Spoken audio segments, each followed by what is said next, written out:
bago tikman, BFF, meron pa akong pang third and last flower pot at kailangan nyo sagutin agad-agad. Ako na magbabasa, don't worry.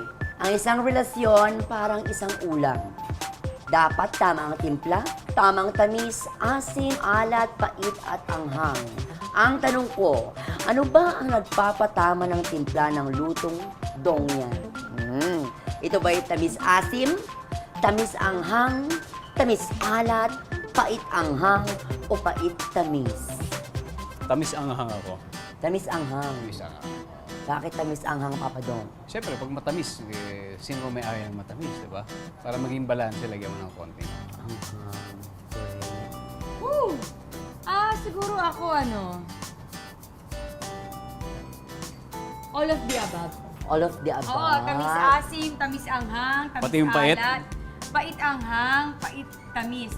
Kasi minsan, di ba, sa isang relasyon wala namang perfect eh. Correct. May mga trials, yun yung pait para sa amin. Siyempre, wala namang perfect relationship. May mga pagsubok talagang darating, pero ang maganda niya, na-overcome namin yan together. Kaya naman, siguro sabi niya, tamis kasi at the end of the day, alam namin yung pagmahal namin sa isa't isa. At hindi maiwasan na siyempre may anghang pa rin dahil may busilak at ano yung pagmamahal namin. Kumbaga, solid kami as family. So, andito lahat ng lasa. Ayan ang dong yan. Kaya Tikman naman, mo na. Papa Dong, tikman na natin Tikman mo na, ito. tikman mo Agad-agad. Ay, ang lambot. Fairness. Hirap. Ang sarap. Thanks, Dad! Fairness. Diba? Yan ang surprise Nagluto sa'yo. ako. Naku, wala pa ako nakikita na nagdaganyan sa akin. Parang meron naman. Bati na ba kayo? Adobo lang. Puro adobo. Ano sinabi talaga?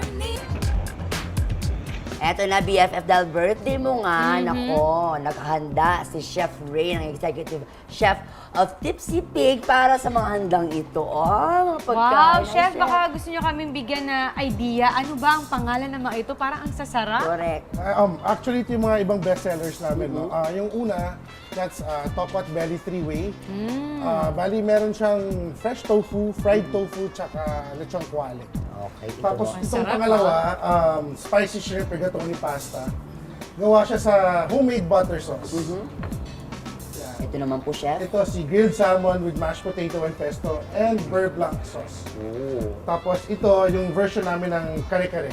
Anong pagkakaiba niyan sa kare-kare ng iba? Ang ginamit namin dito is bagnet.